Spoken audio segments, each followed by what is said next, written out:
Welcome to Feeling Asian, a podcast where two Asians talk about their feelings. I'm Young Mi Mayer. And I'm Brian Park. And listeners, we always say this, but this is a hot one. Our listeners are in for a treat this week, Young Mi. I know. I mean, I guess this is getting tired because all of our guests now are just so exceptional. Which we talk about this all the time. I feel bad because one of our first fans told us that they loved our podcast because we were such losers and we had normal people on the podcast that finally were not someone successful. Talking about the muck and the mire and the tribulations of not making it. And they were like one of our original OG fans, and they're like, I love how you have just regular people on the show, like me. And now we're like having all these like successful people, and I feel so bad for our one OG listener fan who's also, actually doing very well now. So we've all grown. They've grown with us. Well, what they've grown with us. What is that? What's that saying? All boats rise with the tide. I completely butchered that. Yeah. All boats rise when Feeling Asian gets higher profile guests. Yes. We're taking all of you with us. Well, I think the listeners have had enough of us. Can I introduce our guest, Young Mi? Yeah, Brian's like, just stop talking. We're embarrassing ourselves. Yes. No, let's I said that because I'm really excited to speak with our guest this week. Listeners, me too. Like I said up top, our guest this week is freaking incredible. Okay, our guest is a cartoonist and illustrator for The New Yorker, and she's recently a Pulitzer Prize finalist. Give it up for that, everyone. What? Woo. But listeners, give your ears for Zoe Si. Yay! Oh my goodness. Thank you so much for having me on, you two. This is very cool. And I love the podcast. So I'm very excited. Thanks for being here and congrats. I know. Congratulations. Yeah, thank you so much.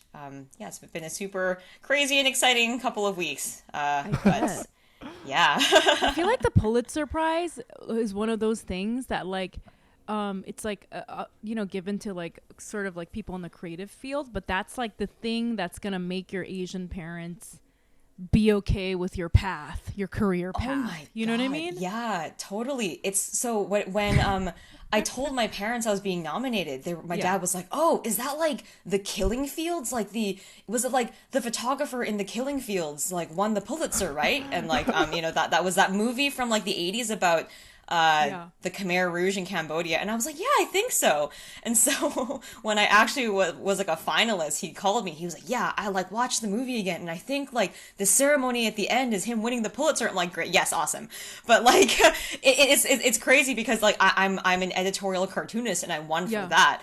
But, of course, That's the guy awesome. in Killing Fields, but thank you. But, there's people winning the Pulitzer who are in war zones taking photos or, writing, like exposing Harvey Weinstein, things like that. And then, Lin-Manuel Miranda and Kendrick Lamar with their like, cultural earth-shattering, like, musical, like, creations. And then I'm literally in my pajamas at 2 a.m., like, just kind of like drawing cartoons, and then that results in the same like a similar thing, but it's nuts. It feels like a spectrum.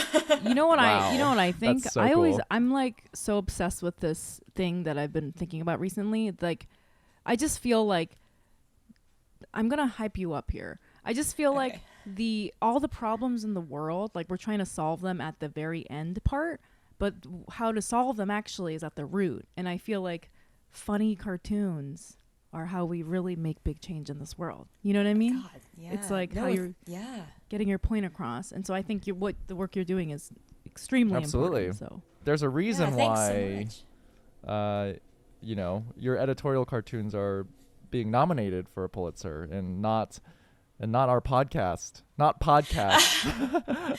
Okay, well, excuse me, Apple Spotlight, just what, this month, whatever. You guys are blowing up. You guys are doing Brian. so well, and it's only been just over a year. It's crazy. Brian, it's not a zero sums game, okay? It's not like No. All votes Zoe rise. is succeeding and Brian is no. It's the only way I know how to be a hype man is by disparaging myself.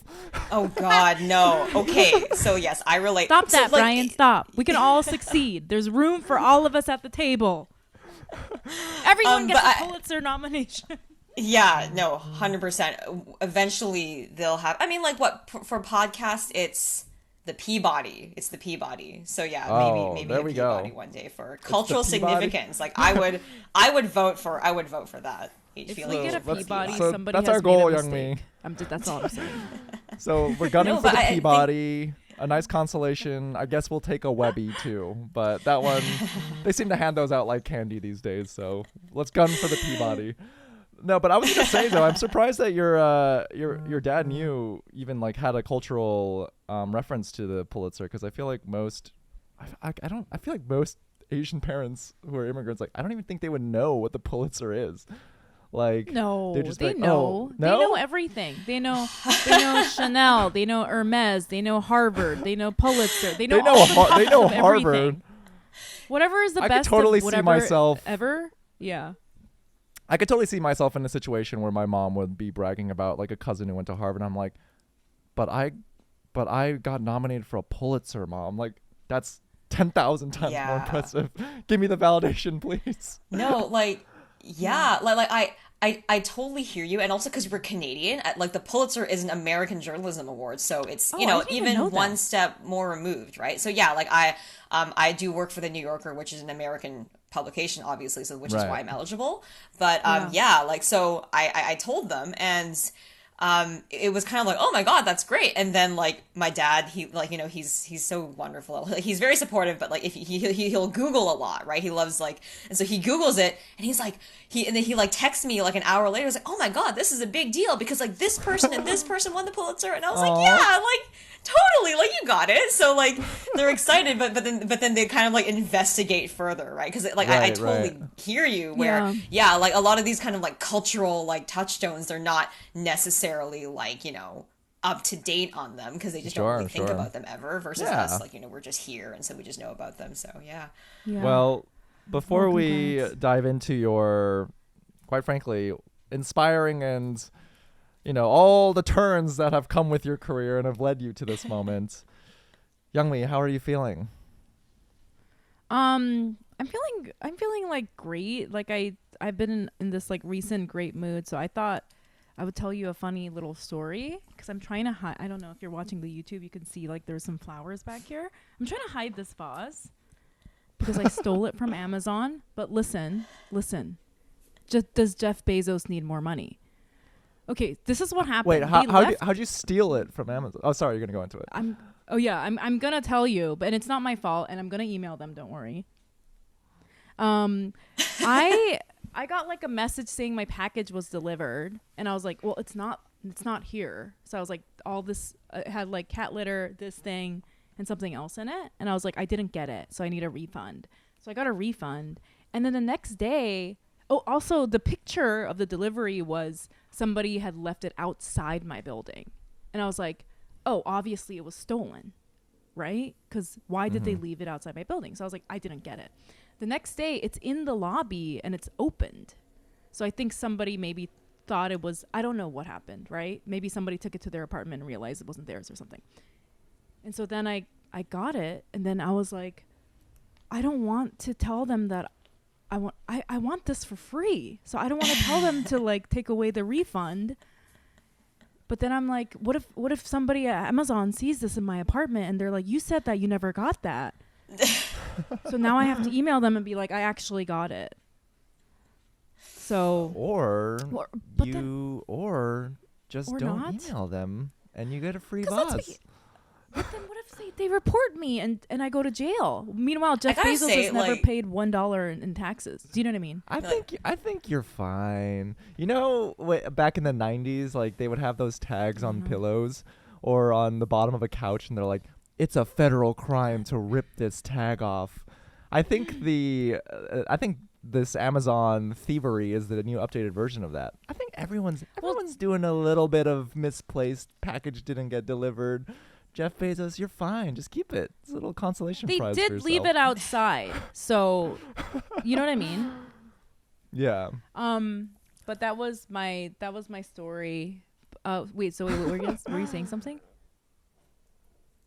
Oh, me? Yeah. Oh, I was saying, like, if you're worried about, like, Amazon sending someone to your home to murder you or something, like, putting it on the podcast, maybe not the most stealth move, but that said, I'm pretty sure Amazon has, like, you know, their $1 billion, like, contingency fund for, like, these kinds of, like, they're fine. They're you know, the company, you're definitely... Yeah, the gigantic company that makes these is getting some sort of insurance coverage on it. Oh, One's really. No, it's not for like sure. somebody like No, someone's like grandma making these in her basement or something. You're getting a lot more joy out of having this thing on your shelf than like Amazon ever will from having that back, like for sure. Right. Yeah. Which I think is what it's important. And then And if it makes you feel better, young me, last year I ordered some socks.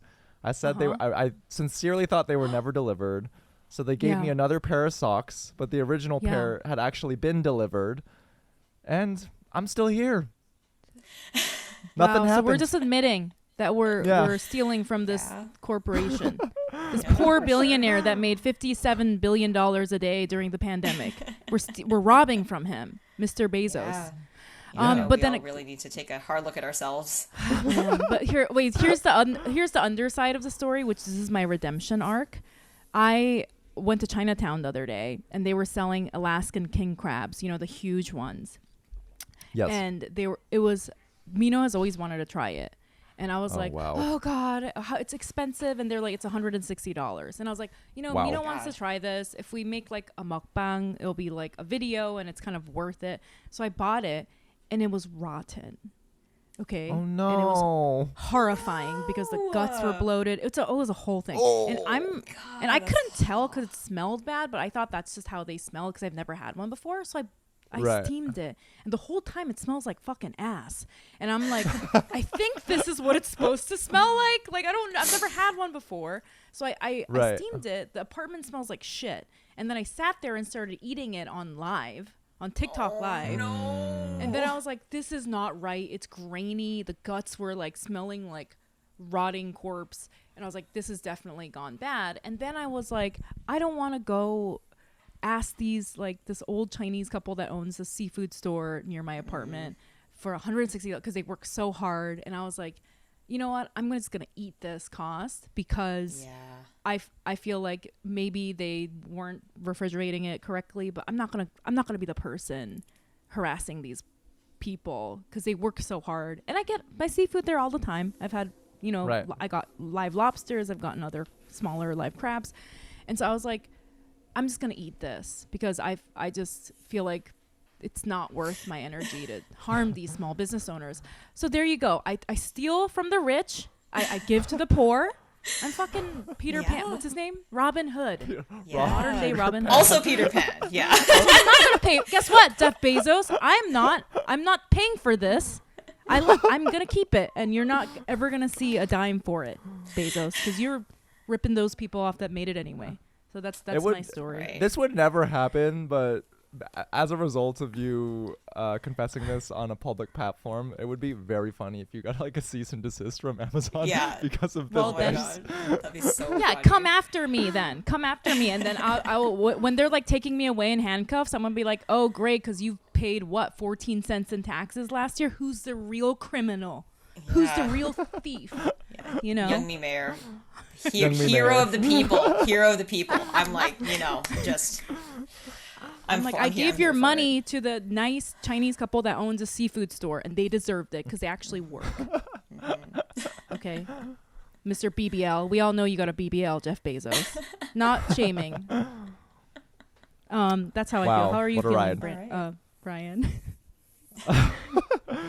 Yeah. So, you know, Zoe, you mentioned this up top. I've been feeling really good and really positive and really proud of us because, you know, we've gotten some nice, you know, some features. We had that Apple Spotlight that featured our podcast, and we've been having some great interviews with this podcast. And I feel like with the work that we're doing, I'm noticing that we're hitting this nice momentum and this nice stride. And, you know, it's just like with any creative endeavor, like I feel like we're just in this zone right now, and it feels really good and really, it feels great. But you know, to stay on theme, the underbelly of that, on the dark underbelly of this hot momentum, all this validation, I've noticed I've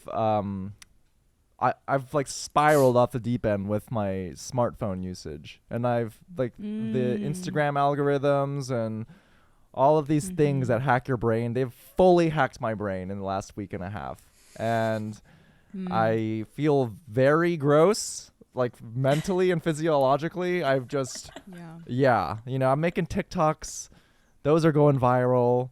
I'm making announcements to all my friends and family about all this exciting news coming out of the podcast. And I'm just getting absolutely fucking drunk on all the likes and all the texts and all the tweets. And it makes me feel nauseated afterwards. And yeah, I need to put a hard stop on my my smartphone usage. It's gotten real bad. And moments when things go viral or like content pops off, I like spin out. Does that happen to you or either of you? Yes. Oh yeah, no, like so it's been the same for me this week because Pulitzer nomination was last Monday. And so, you know, there's like people interviewing me for like local news stories and like people reposting. And so I'm just like, you know, like, yeah, just constantly like flipping through like all the notifications and stuff. And with like my job, if I, you know, like if I get a comic on the New Yorker and, you know, I post it or they post it, right. I basically I write off like half the day to like social media engagement where I just like obsessively like look at what people think about it and I like respond to comments and I just feel so stoked because like yeah, it's amazing having a platform and I am like not used to it. So right.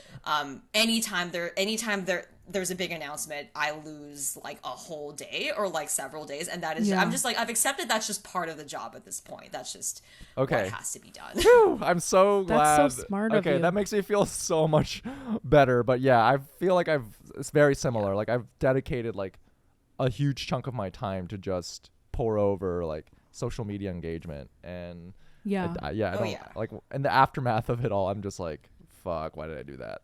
Yeah, I don't feel good about it. I'm just like, I could have done anything else, but it is just kind of, it's like, I totally relate. Yeah. That's so smart of you to like put aside time for that. Cause I never think about it like that. And then I'm like, what did I do all day? And then I'm like, I was like, interacting online with people. Cause like also you do have to interact with, there's like a level of engagement that you have to have, right? But Brian, I'm so glad that you brought that up. That's like such a interesting topic, and I don't think that that's ever really I've never really heard that being discussed in that way. But that's such a smart like thing that you like noticed.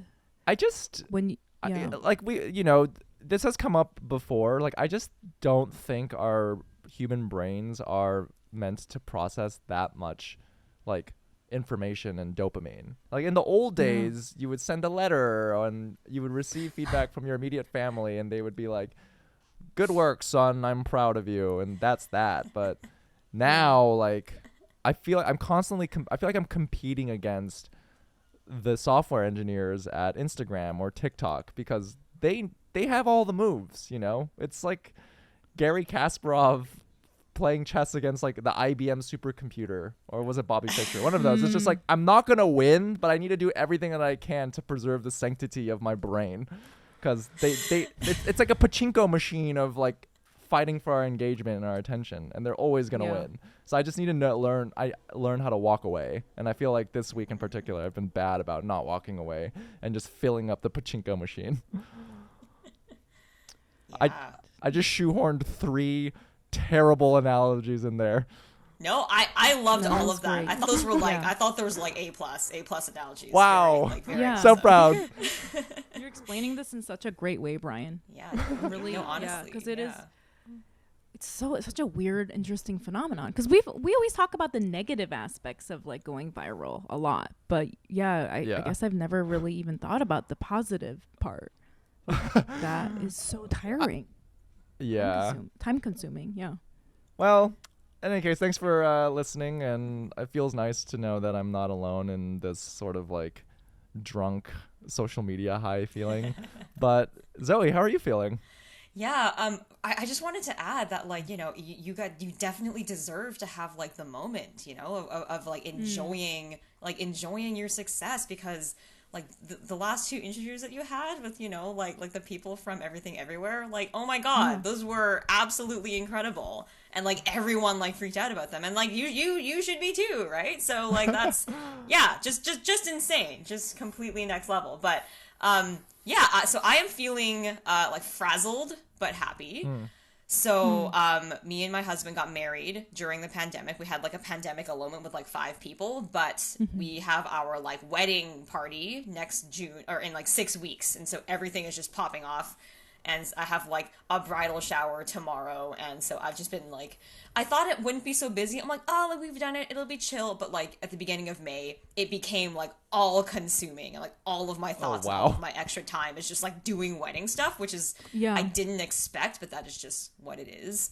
But it's like super great because, you know, we're getting family together finally, and it's just like a fun, so you know, like the more things I accomplish for this, like the realer it feels, and it's like a real positive thing. And also obviously like the Pulitzer finalist thing at the same time, which has been, you know, just unreal, and so I'm very happy about that. And that, you know, I'm still definitely riding that high, and still like, you know, getting notifications and doing the whole thing. So yeah, I'm exhausted, but I am like I'm stoked to be alive. Stoked to be here. Let's go. What an exciting time. Yeah. So exciting. Well, congratulations on your, you know, your wedding and all of this, I guess, all this stuff that's coming up. But I feel like you must be like you have superhuman productivity and focus, because you just listed off, you're planning a wedding, you know, you're riding off the high of being announced a finalist for the Pulitzer Prize. I'm sure you're still creating you're doing your art, and you're doing your work, and then you're squeezing in this this podcast feels like such low priority, yet you're making the time to do it. Superhuman. God, okay. Well, if only you knew. No, like it's like it is. I am so like, I listened to your podcast. So I discovered your podcast like late last year, and there was like a backlog of like over a year of stuff to listen to, and I've been listening to it constantly. And so it's like, you know, an incredible honor to be here and to be like talking to you guys. Oh my God, thank you. Yeah, but thank like you. I'm sure you guys have heard this from like a lot of other guests and just fans, but with all that's been happening last year, you know, with like all the anti-Asian hate, and it's still happening, like having like a podcast that's so specifically for Asian people and Asian creatives, and everyone talking about how important it is to be for Asians to create art about Asians and to like share it even when no one's making room for them. That was like instrumental for me in getting through some hard periods. I made like a longer form comic for the New Yorker, like around the 1-year anniversary of the Atlanta shootings. I was, you know, like just going through obviously like stuff. And it's so easy it's like you feel so alone, because like, you know, my husband is not Asian, he's Caucasian, he's wonderful, he's like a very, you know, supportive, and he's an ally, but you know, it's hard to talk about these kinds of things with like the only other person that you see, because it was like quarantine. Right. And so I was having such a hard time processing it, but by listening to like your Alexander Chi episode where he was like, you have to make space for yourself when no one will, I was like, you know what, yes, like I need to make this comic, and I need to like tell people like my own experiences with, you know, like racism and just, you know, seeking white approval for things, because I went to law school, and that wasn't that long ago, but even just back then, we didn't really talk about race, and the undertone of everything was that you really had to adhere to like a standard of behavior that would not rock the boat, and everything was just like so white, and so it was just such an awakening for me, and so just hearing you guys in this podcast has really just like hammered home the message that like we are allowed to like be to be here and to like exist like out loud, and that our perspective on these things is like important. So it's like it hasn't even just been like a fun thing. It is funny and like entertaining, but it's like emotionally and for like culturally, it's just been very, very like just important and like wonderful. So thank you for that. Thank you so much for saying that. Thank you so much. It means so much. Wow. I've been telling Brian, because obviously we've been talking about our podcast a lot because of the Apple Spotlight this month, and then we've had other interviews about our podcast for API month, and I've been saying this a lot. Like in the beginning, we were like, "Hey, let's do this," and we want to put out this message that blah blah blah. But then I think after doing it came this realization, just getting feedback from people that was like, this is helpful for me to hear you. And then just like, I guess that made me realize that there is like a whole other part of this that's like way bigger than me. And I feel so thankful that people listen, and I feel so thankful that people find it helpful. Do you know what I mean? So thank you so much for saying that.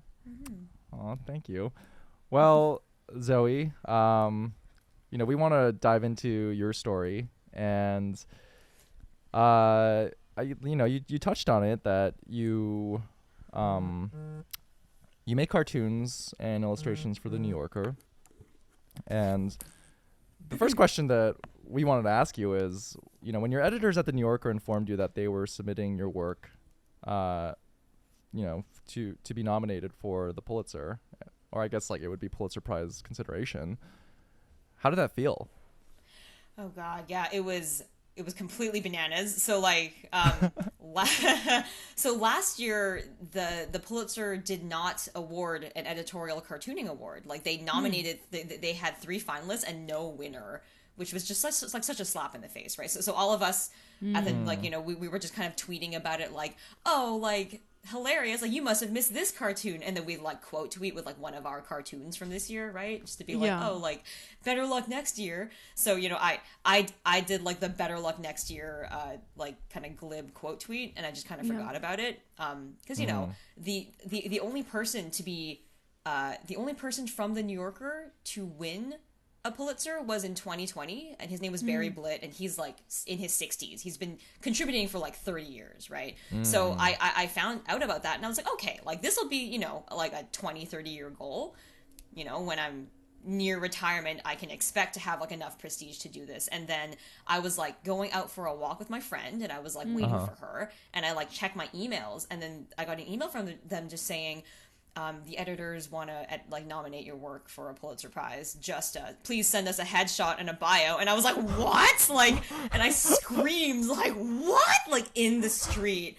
And I was like alone. And then I see my friend like walking towards me. And I was just like waving at her and being like, oh my God, like you won't believe.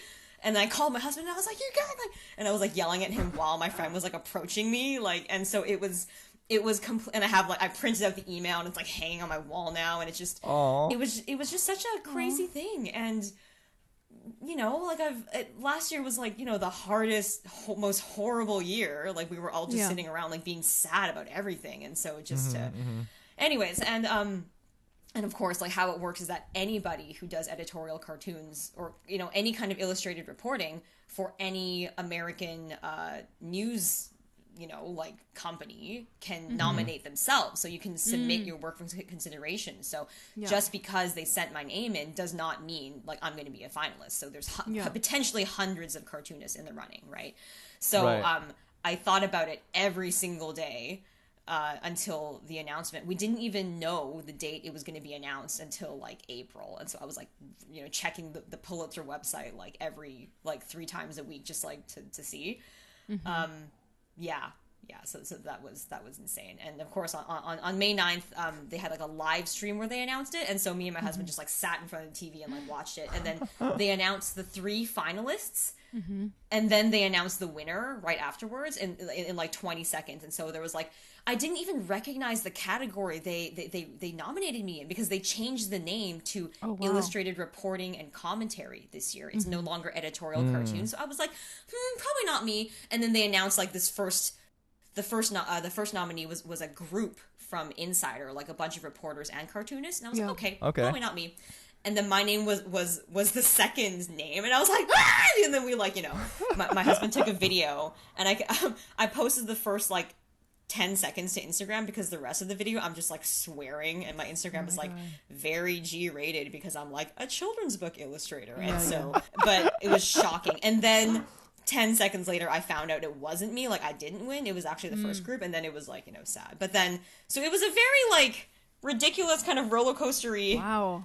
It's been like a constant thing since January. I've just been like freaking out every single day. So wow. Wow. I mean, that is what I imagined it would be like, just like a roller coaster and just freaking out, because the Pulitzer is, in my opinion, it's such a prestigious accolade. Yeah. That it like almost like, I'm trying to put myself in your shoes. Like I imagine it wouldn't feel real ever until it's actually happening. Oh God. No, for sure. It's one of those things where you say it and like everybody knows what you're talking about. Yeah. It's like it's no longer just like a yeah, definitely. So that's one reason why I have the email on my wall, just so I can look at it and be like, okay, like that happened. Like that's a thing. Like that's really a thing. But yeah, definitely not. It was extremely surreal. Like I've said that so much this week, but very surreal. It doesn't feel real, honestly. Do you think when you started your career, because I know you said that you thought of that as like a goal, like a retirement goal in the future later on, but like at the start of your career, was that ever a thought that you had, that you would ever be nominated? No. Yeah. I mean, like, so I started doing cartoons for the New Yorker in 2019, and it was, the New Yorker is one of the only like print media publications left that still publish cartoons, where it's like really reputable to have cartoons. So that was kind of like the thing that you want to be in if you're a cartoonist.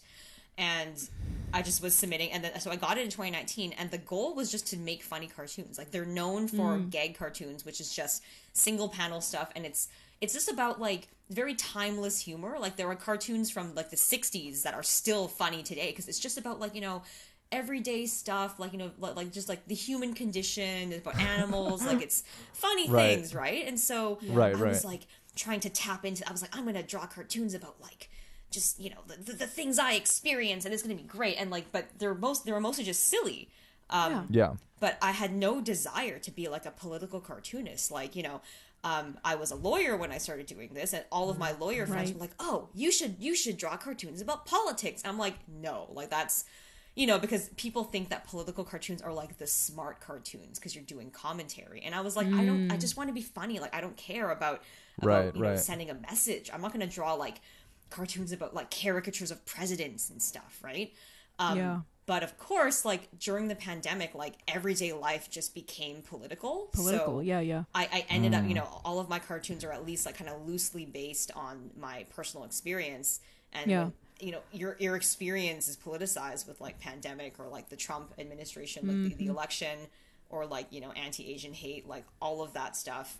I just happened to start drawing cartoons about politics. So I didn't think that I didn't think this was going to be my stream. I kind of assumed I would just continue doing silly stuff forever, and I would have been happy, I think, right? But this is the direction I went into, and this is now a thing. The thing about what you said about doing like political stuff seeming like it's not in your wheelhouse, I think is interesting, because even as a comedian, that kind of comedy feels very much like you're not allowed to do it. Some white guy that went to Harvard is gonna do it way better than you because you're a stupid bitch. Do you know what I mean? Like I would never So for any sort of, I'm sorry, but somebody in the industry actually told me that. Like, I was like in the running to get some sort of writing job, and they're like, don't even worry about this because you're not going to get this. There's like 15, Wow. like 22-year-olds at Harvard that already got this job. And I was like, okay, that's cool. It's nice for you to actually say that out loud because that's what I thought. But like for people, it's so interesting that you said that, because I like how you said that, because it's like, we're not allowed to make political cartoons or comedy because that's for some white man that's smart. Yeah. That's smart because they're smart and we're stupid. And it's funny that you're a lawyer, number one. So that's like really funny. Right. That's like how we are made to feel that way. And then the second thing that you said, I think is so interesting, is that our lives as like a marginalized person are inherently political in this country. So of course, anything that we do and say is gonna have like politics involved in it, you know, like what you said. Yeah. But I mean, like the politics of being, okay, so first of all, yes, like the image I have in my head of a political cartoon just being, you know, like the caricature of the politician. Yeah. And like, so every person, 95% of people who won the Pulitzer for editorial cartooning before this were white men. And so there's only been 2 women who've won it. And the most recent woman was 2001, and her name's Ann Talnis. She was actually the other finalist for the Pulitzer this year. It was me and her and the group from The Insider. And so she's been around forever, but she won in 2001, and there has not been a woman since then. And there has never been an Asian woman nominated or winning, obviously, right? And so that's something that I thought about. I was like, I'd be like the first AAPI woman. I'd be the first, you know, like if I won. And so, yeah, it's crazy. So yes, you think about political cartoons and it's just like, you know, the really kind of dry, it's like the politician with like the big head and like everything's labeled and it's like a very strict, and you know, there's a value and a skill to that for sure. Right. But it's like, that's what you think it is, right? It's like there's no portrayal of like everyday people, or if it is, it's like a white guy drawing like a Syrian family in a boat, and you're like, okay, you know, like yes, like we all have that in our head, but it doesn't, you know, it's not the people telling their own story, right? So right.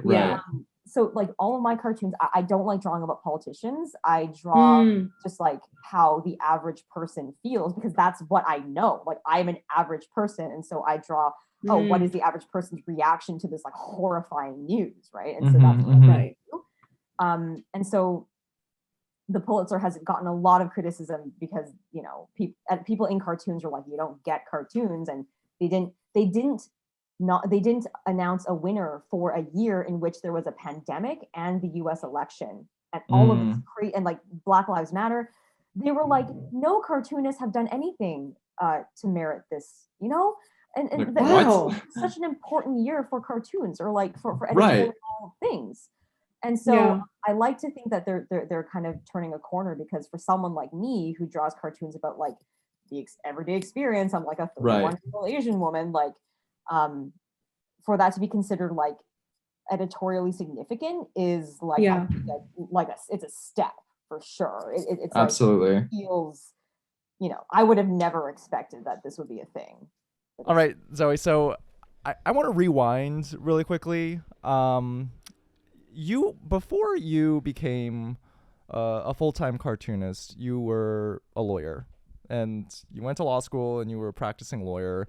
And from my understanding, you were making cartoons. Like you had a personal practice on the side, but you were a legit ass lawyer. Now, like from a young So from a young age, were you? I guess I want to understand, like, how did you make that transition, and like what was your relationship to your creative practice? Because did you always want to be a cartoonist and just felt like, that seems unstable, I'm going to do the stable thing instead? Or like later on you realize like, oh, this is more important to me. I can express myself more deeply in this manner. Like, can you elaborate on what that was all like for you? Yeah, for sure. So, I mean, I've been drawing since I was like a little kid. So, you know, I was always the like family artist, right? Like, so like I have like a folder in my room of like all these pieces of paper from like 1990 when I was like 5, and like I'm drawing all the time, and so I love drawing. It was like always my personality. Like I'm the artist, right? Like I'm a good at drawing, and like Okay. and so obviously, my parents are from Singapore and Malaysia, and they came here, and they're like, okay, you're going to university. It's not even a question. I'm like, okay. Right. And so, I was like a huge nerd in school. I did like an advanced like placement program in high school. That was really intense, and then and it was everything I did academically was geared towards going to higher education. And, I was one of those kids, I didn't like play sports or, do extracurriculars except like piano and Kumon, because that's what we did. Yeah. Yeah. Right. And so, and my parents were super protective. And so I just did school. I just did school and drew cartoons, and that was like all that I did. And so, I made it into law school. And, when I made it in, I was 20. I was like pretty young. And so I like made a promise to myself that I would draw. I had like a personal project where I drew one cartoon or one drawing every day for a whole year, and I posted it to a Tumblr account, which is like vintage social media. But this was like just like a personal thing. It was like, okay, I'm going to be really stressed. I should probably like attempt to have some kind of balance, right? So I just did that for myself. And the following just kind of like grew organically. Like things went viral on Tumblr really easily because people could like re-blog them and like comment on them and stuff, right? And so after that, I switched over to Instagram, and I started drawing cartoons on Instagram. And it started in law school, like this whole thing where I drew comics about my life. Well, it started a bit earlier than that, but the practice started because I was so stressed out, and then I would just like draw a cartoon of me like crying while studying, and it was like really funny, and I'm like, oh, that's great. And then I posted to Facebook, and all my law school classmates were like, oh, this is so great, like wow, like we feel the same way. And I was like, oh wow, like so this is like actually a thing I can do, where I was so young and so sheltered. Like I'd never partied before. I'd never done any of these things that you just do. Like if you're in like doing a graduate degree, everyone is an adult, and they go out and they get to know each other and stuff. And I was just so sheltered, and I just felt so out of place. And so drawing cartoons that everyone liked and could relate to was like my contribution to like the group, right? Right. And so that was what I just kept doing that. And and so that continued when I was a lawyer. And so I got called in 2014, and I just kept drawing and posting to Instagram, and like the following kept increasing. And in 2016, a editor from Penguin Random House who for children's books just emailed me out of the blue, and they were like, oh, we're big fans of your work on Instagram. We think that you'd be a good fit for this book that we're doing. Do you want to illustrate it? And that was like awesome. That was insane. It was like I had just left a long-term relationship. I was like an emotional wreck, and I was like 4 a.m. I was like typing an affidavit for like court the next day, and then I get this email, and I'm like, oh wow, like actually things might be fine, right? Like so illustrating children's books was always the pipe dream, and when I was like a little kid, I'd read the books, like, oh, like this is someone I want to be, like a Disney animator, I want to make books and Disney movies. But obviously like no one knows how to make money, or like the way that we're raised, like we don't talk about like, oh, you can be like entrepreneur, you can like strike it on your own, like you just, because like I had no concept of like how that even works. So like the answer was, oh, go to school, get a degree, get a job, you'll be a lawyer forever, and then it'll be great, like that's your life plan, right? And then anything else is like incidental, like as long as you're a lawyer you'll be safe, right? Like that was just like the thought for me and my family and everything. So when sorry, I just like, because creative careers are so nonlinear, and this one, it's very frequent in like Q&As and talkbacks. People are like, oh, well, do you have any advice for aspiring creatives? And it sounds like your career trajectory is one that echoes the type of advice I've heard a lot, is have your stable thing and then have your practice on the side, and whatever feelings or like animosity, like like, what was your relationship to law? Like, did you have like a negative one and then you channel that into your art of like, this is gonna inspire me? Because there are like studies that show that people who have who make time on the side for their creative practice are more productive, because you confine yourself to a boundary and you're more you maximize that potential. Totally. Like, it worked out like almost by accident. Like, it's surprising how well it worked out, just because, yeah, like, it was it's all consuming. I was doing family law, which is like very emotionally draining, and for like a lot of like kind of low income at risk people going into the courts for like emergency things. And so it was very stressful and didn't really have much control of my schedule, because like if something came up, I'd have to be in court the next day, so you're working all night, that kind of thing, right? And so drawing cartoons was almost like compulsive, because I needed to disconnect and I needed to process what happened during the day. And drawing cartoons was how I did that, because if I had a really hard day, then I could take all my feelings and translate them into like one frame, or like a 3-panel comic, like all my feelings, and then I'd be like, okay, like that's done, like and it's funny because like people can relate to it. And then of course I post on Instagram and I get a lot of engagement, which is like honestly like helpful, right? Like if people are validating your experience, then like you feel good about yourself. You're like, okay, this is worth something, right? So I never cartoon explicitly about my job, like about the thing, because it's confidentiality, but just about my feelings. Yeah. And so having that job also just forced me to have like a very consistent creative practice, because I just had to create. It wasn't even like okay, now it's time for my art. It's like, no, I come home and like I eat dinner and then I cartoon and I go to bed. Like that's all that I do, right? So and I've talked to some people about this, and some people find it very, or rather, I switched jobs at one point. I went to work at the courthouse, which was like a much more chill 9-to-5 situation. And I actually found it harder to do cartoons then, because I would come home and I would just feel like, chill. Like I wouldn't feel like the adrenaline that I needed to create, which is like insane. And so, it feels like this is not advice that's really transferable, because I don't want to give people advice that you have to be stressed or you have to be suffering to create art, because that's a cliche and it's like not healthy, but that is how it just worked out for me. Right. Yeah, I think a lot of comedians even talk about that. They're like, oh, I'm funnier when I'm miserable. And then, you hear a lot of comedians that are like, now I'm in love, so I'm not funny. Like that is I feel like that is a very valid discussion to have. Obviously we don't want to force people to get into really stressful jobs. But I relate a lot to the structural elements of, finding this creative practice in the midst of like having a real job. Because I think between this podcast and I had this interim period where, I had a corporate job, I was doing comedy on the side, and then I quit my corporate job and was like, you know what, I'm going to go all in on comedy. I'm going to write so much.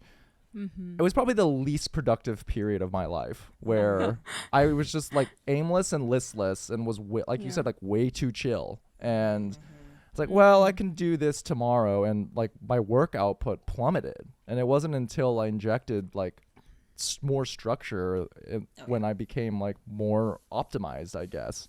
Yeah, it's really interesting. So from your story, it just seems like it all kind of like fell into place and was this awesome supply chain where you like had all these feelings and emotions bottled up from work, and then you would just compulsively illustrate these cartoons at night. And it's led you to here, which is so inspiring and amazing. I guess we want to dive a little bit more into your process, and you touched on it throughout this episode, but your cartoons do you just essentially treat them as journals? Like, is there any sort of methodology behind it, or like are there certain topics that you are more inherently more interested in than others? So like it's taken a long time for me to like, I guess, hone the voice that I have right now for like kind of distilling experiences into like kind of very punchy cartoons. Like when I go back through my blog that I started, like the very first cartoons are like very cringy. I'm like, oh, like I'm just describing exactly what happened, right? Like there's nothing, like I guess it's funny in the sense like, oh, like that's relatable, but it's not like clever or like, it doesn't really inject anything new, right? What's considered like a hacky cartoon, like in the way that in stand-up comedy there's like hacky jokes and you can just like tell immediately that this person's new, right? Like what's the equivalent of that in your industry? Like I mean I think it's like it's this. I mean, I don't want to like punch down or anything. Like everyone starts in their own place. I'm sure, I'm sure that I hate my early cartoons because it's me. But I think it's like there's a lot of parallels. Like a lot of like New Yorker cartoonists are comedians and like stand-up comedians, and so there's a lot of parallels between the two, right? So I think that if you just think of what a hacky joke is in comics, there is like the equivalent hacky like political cartoon where it's just like it's saying nothing new, like so there's a great quote from Bob Mankoff, who's the former editor of the New Yorker, where like a good gag cartoon like makes the familiar unfamiliar or makes the unfamiliar familiar. So you just like you take what someone sees and then you make something unexpected out of it. And so like I guess like a hacky cartoon in the abstract is just someone that just says something that's extremely obvious with the confidence like as if it's the best thing in the world. It's just like saying something new. Yeah, I mean, it's just kind of grinds my gears, but it also tends to be, like the people who you would think would make those jokes, which is like overconfident white guys, right? If we're being honest. So like Banksy. No comments about Banksy. Hey guys, the government can be kind of corrupt too. Ever thought about that? She's holding a balloon, but if you look closely, you can see it's a missile. What's the message? Only smart people will. Most won't get this. Like most people won't get this message. It's too deep. So I mean, that's the thing. I'm hesitant to like categorize them because a lot of cartoons that I don't like are like very popular because I guess they speak to a different audience. And so I'm like, in a way, I'm like, if it's communicating a message to people who would not otherwise get it, it's probably doing its job, and I probably just shouldn't talk. But anyways, those are the cartoons. That's what I tell myself every time when I see a Joe Rogan video pop up on my Instagram. Yeah, they are. I for some reason, to an audience, and I'm just someone. not that. It's touching somebody. Yeah. Yes, exactly. Someone's really getting something from that cartoon where the iPhone is like the alien baby and it's attached to the face. Most people won't understand the message behind this or whatever.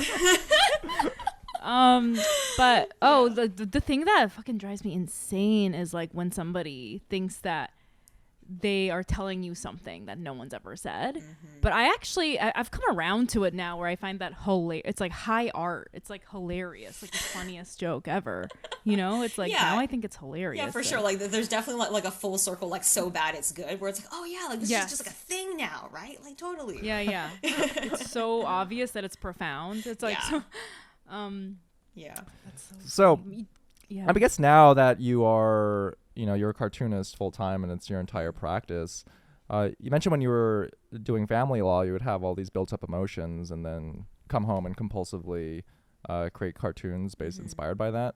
Now that you're doing it full time, have you found like, is it work similarly or is it in some ways become more challenging because you're just not practicing law and it's not, your day may not be as emotionally charged as it once was. Right. Yeah. Wait, you not practicing law anymore? No. Yeah. You're full-time cartoonist. Yeah. Okay. The dream. Yes. Wow. So I quit in the early pandemic in June of 2020. So pandemic law was, it was so difficult working from home and having to do court from home. Everyone was scrambling to get their systems to accommodate people working from home, and it was just impossibly difficult. And it really made me realize okay, I'm not cut out for this life, right? Like I have colleagues who are amazing. I admire them so much and they're amazing at their job, but they just have like the emotional constitution for it. Like they can just take it and they can just run with it. But for me, I was like just getting beat down so much, and it was just, I couldn't sleep. I was like just having breakdowns all the time. It was just bad, right? And at the same time, I got like, a book deal for Teeny Houdini, and which is like a book that's a trilogy about an Asian American girl. It's the third one's coming out in June. We'll talk about that later. But that book deal, financially, it made sense for me to quit. I was like, okay, this will give me enough of a runway that I can like actually make a real go at this. So that's what I did, right? Yeah. So, so it's, my life has been so much less stressful, but it's just like a new challenge, because now I have to find stories from the everyday, and just if I am short on ideas, I'll like go for a walk, or I will like do something not related to art. Like I'll learn the guitar, or I'll go have an experience, right? And so and so it's further to like the whole journal thing. It's less just like an angsty journal, and more just finding the funny and the absurd in like little everyday things, and just like capturing like the beauty of that, if you will, right? One of my like one example that I love so much is just like my mom. She's like an adorable Asian woman. She's like my mom, and I will draw comics about her sometimes that are it's just exactly what she says and does, and it's so funny. It's just like the funniest thing.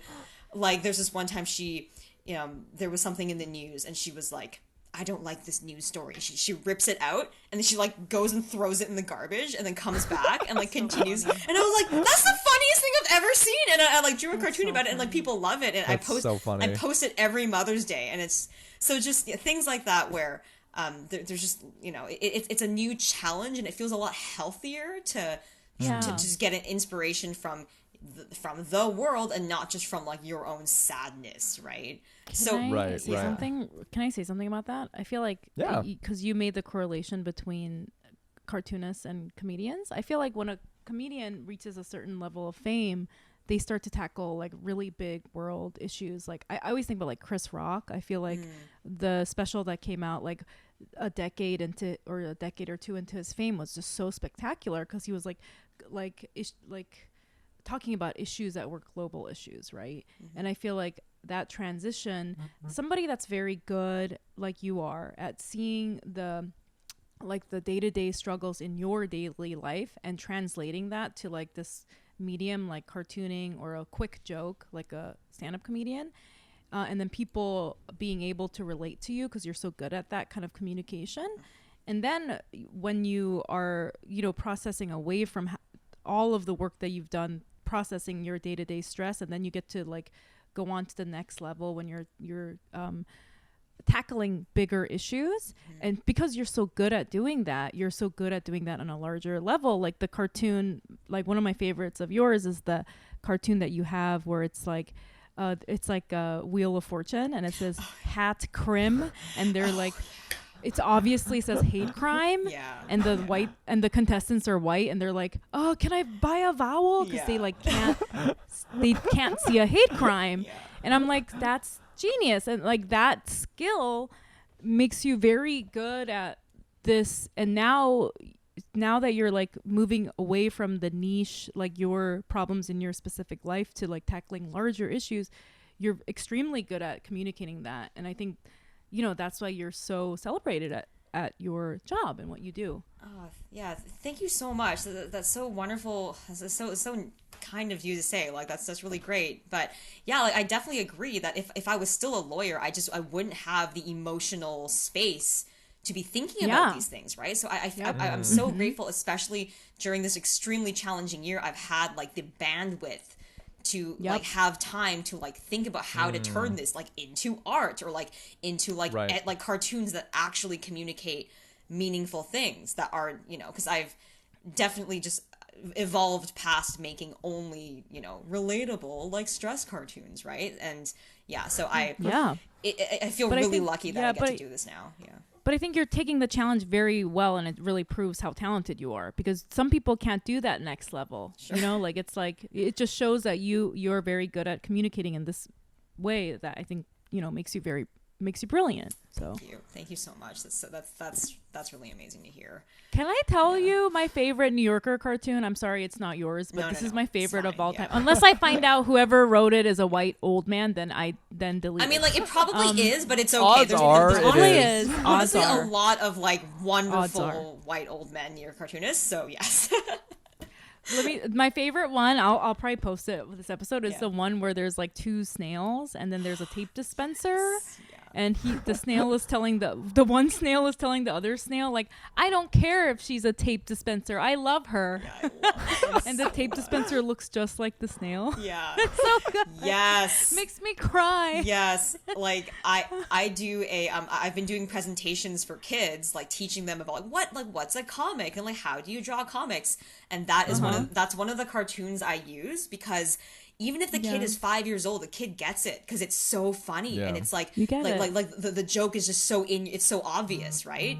And that is like so, you know, on one hand, drawing cartoons about hard political issues, that's one thing, but on the other hand, creating a cartoon like that is so challenging. Like that is that is like, you know, God tier kind of work because it's so timeless. It's and so good. Literally, like a 4-year-old knows what it means. It's just it's amazing. So they're gonna find that in 10,000 years, and the future humans are gonna laugh. The aliens are gonna laugh at it. Like actually, it's so funny. Like, just like there's Twitter accounts now that are kind of unearthing like medieval illustrations, and it's from like the it's like the 1300s, and it's like a dog who's a doctor who's like treating a cat, and I'm like, like.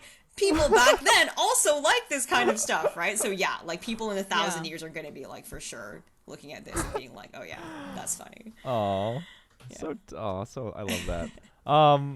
Yeah, Zoe. Well, thank you so much for sharing your story with us, and I know you were very clear about like you don't want it to be prescriptive or like hard advice because this is just what worked for you, but in any case, I think a lot of our listeners will find your career very inspiring, and for sure, and I think we're gonna jump into we always call it the rapid fire questions, but it's not really rapid fire, it's just the second half.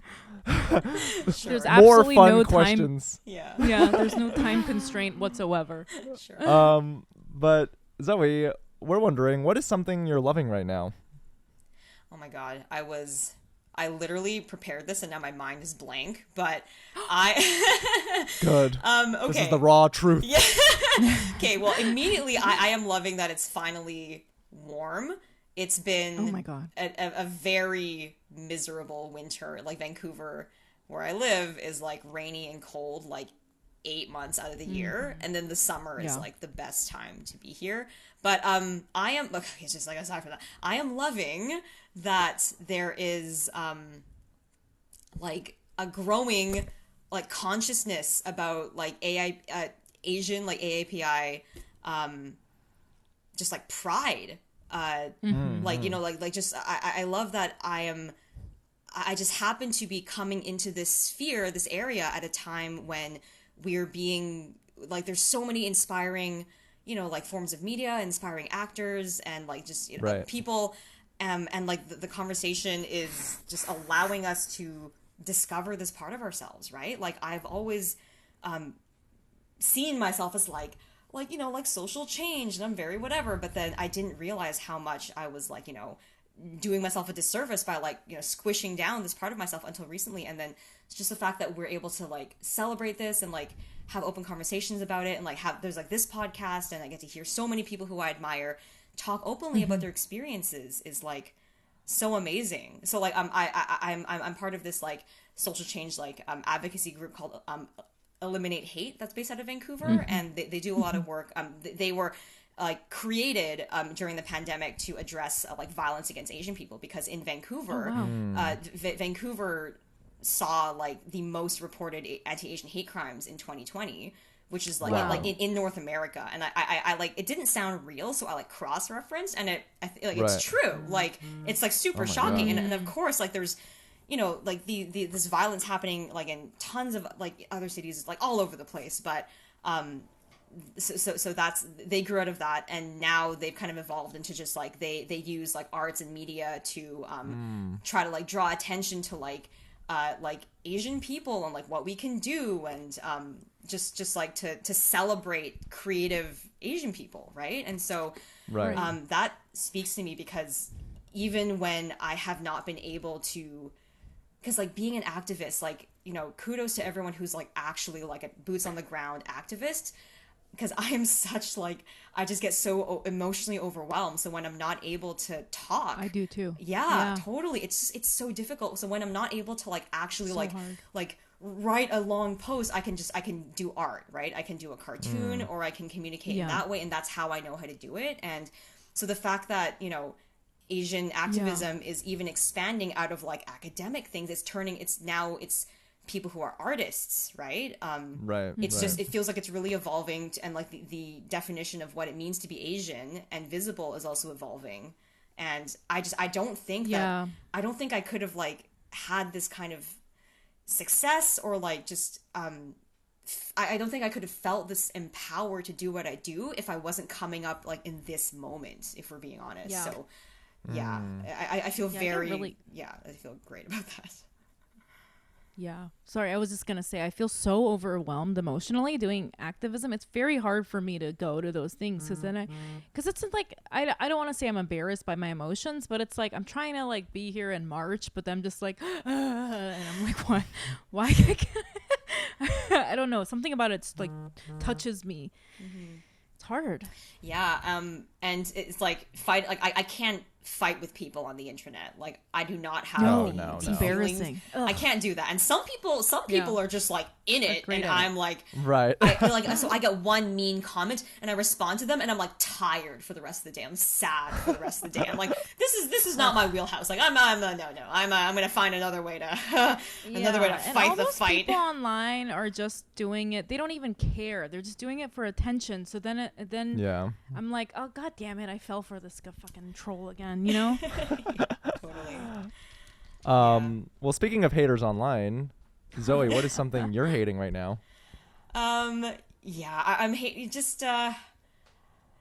I'm hating the backward slide into, you know, like reproductive rights and all of these things, all these these horrible things that are happening, and I'm, you know, that plus, you know, climate change. It's like all of these little things that are kind of like, they exist in the background and are just, you know, I don't want to think about them constantly. And it's weird being a Canadian, and we have issues, right? We are not absolved, but it's weird being a Canadian and then being a cartoonist for an American publication and then drawing cartoons about American stuff. That's a little odd, because it's like I'm one step removed, but also it's scary seeing this happening in America and then knowing that it's going to cause a ripple effect in Canada, because like we had that trucker convoy, you know, like a few months ago, and that was like 100%. People had Trump flags, they had like, you know, Confederate flags. And so just, you know, waiting for the inevitable, like, oh, a Canadian politician is now coming out in support of the anti-abortion. Like, I'm dreading that, and I'm definitely hating it. At the same time, that is so funny that there would be a Canadian Trump supporter. Dude, like you what? What are you supporting? You know, at every vaccine rally in Vancouver, there was like a whole bunch of people with American flags and Trump flags, and I'm like, who the hell? So, but it's just for Trump. What are you doing? But it's just like a cultural, thing, right? Like people just attach to this. They attach to this feeling, and they think they have First Amendment rights, and they're Canadian. It's like, dude, like that's not a thing here, right? But anyway, so I'm hating. I'm not looking forward to seeing how that spills over. But you know, at the same time, it really just makes me galvanized to.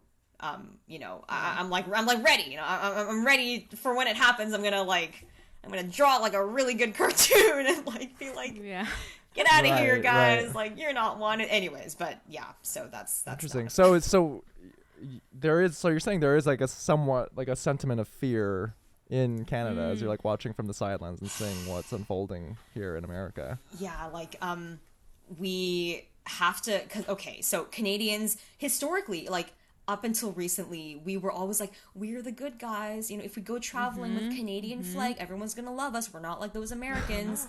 And like, you know, Right.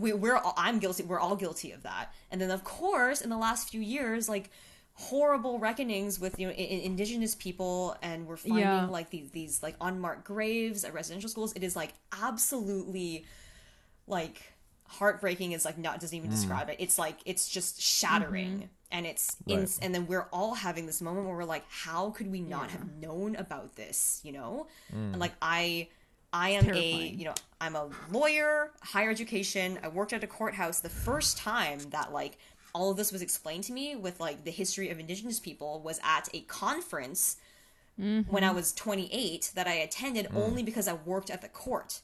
And so the average person has no idea. So anyways, that's a big side note, but it's just like, we are realizing that we cannot be complacent. We really have to like stop this before it happens. And there are lots of things in our country that are messed up that like we just don't even know about because everyone assumes everything here is fine. So yeah. I mean, I think that's just like most, even Americans had that like trajectory, because like they're like, we're a great country, we're a great nation, and then the last few generations they're like, wait a minute, this is all like brainwashing and propaganda, like we killed all the indigenous people and we are causing wars abroad. And I feel like that kind of reckoning is happening with Canada. Yeah, definitely. We're but I'm happy that it seems to be, well, I mean, not happy, I'm hopeful that we will be able to move forward with our heads not in the sand.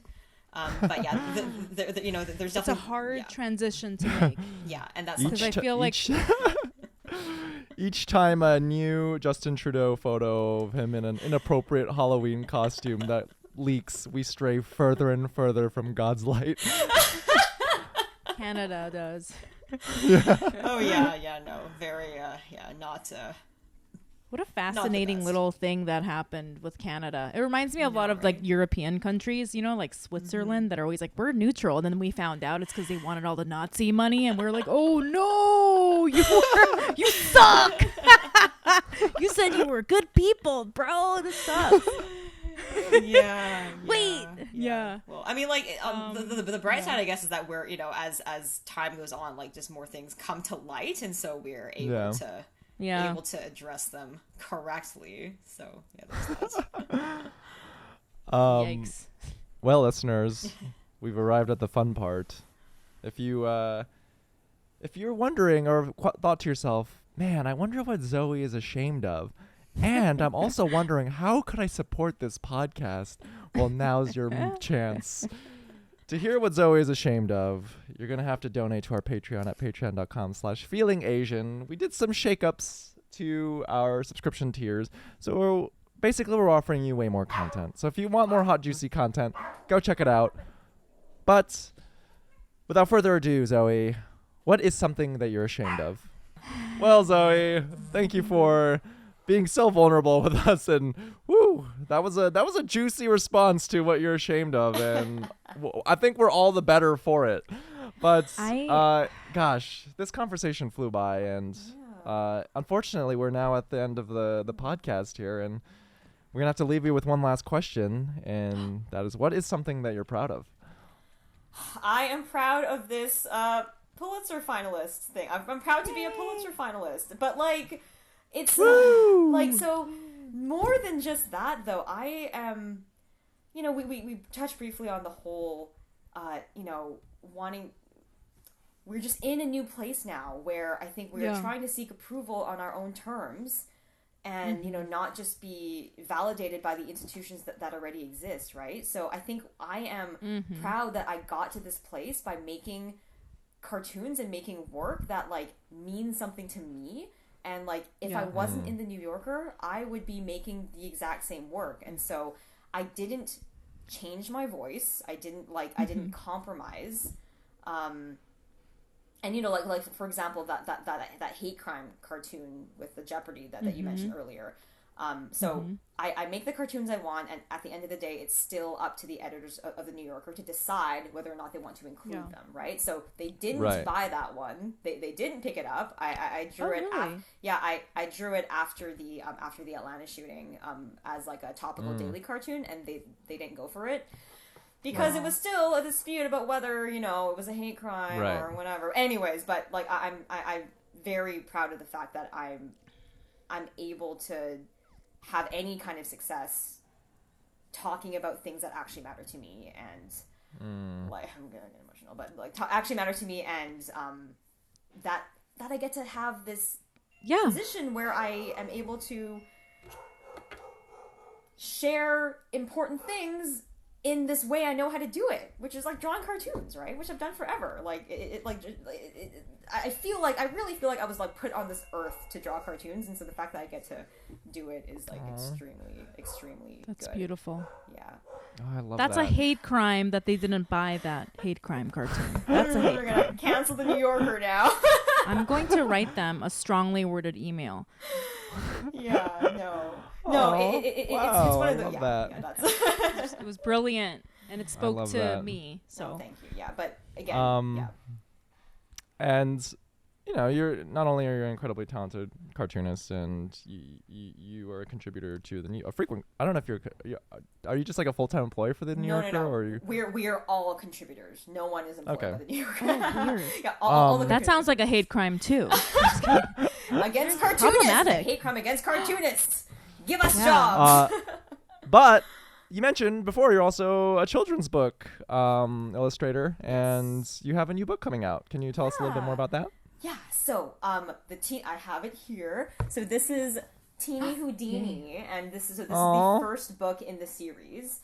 And I love it because it is an Asian American girl in grade 1, and she is the smallest girl in her class, and she compensates by doing magic. And so that was my origin story. I was the smallest kid because I skipped kindergarten. And my magic trick was drawing pictures, so I love it. And anyways, the third book in the series is coming out in June, and it's called Teeny Houdini, The Great Panda Plan. And so if you have Asian kids in your life, buy these for your or your non-Asian kids. Buy these for all of your kids. If you have a tiny Go kid buy that does magic. Teeny Houdini. Yay! Yeah, and it's like I love how it's like AAPI Heritage Month, and so I get to talk about all the stuff I'm doing for Asian themed things that I'm doing, and so yes, I'm doing that. And that's great. Great. I love that. Where can our listeners find you on social media? Yes, I'm on Instagram and Twitter at Zoe Sees, like ZOESEES, because I see things and then I draw them, and yes, that is it. Lovely. And where can they find you, Youngmi? YM Mayer, and TikTok is Youngmi Mayer. How about you, Brian? You guys can find me online at It's Brian Park, and follow our podcast online at Feeling Asian Podcast. We're on all social platforms, and OnlyFans. like and subscribe. OnlyFans, Patreon. I wish We're there was everywhere, a Feeling baby. Asian OnlyFans. My God, spicy. We don't have one. Don't worry. Don't give us any ideas, Zoe. But on that note, that concludes our episode, everyone. If you made it this far, thank you for listening. And Zoe, thank you again for joining us on the podcast. Thank you so much. And we'll see you here next week. Yay! Bye. Bye.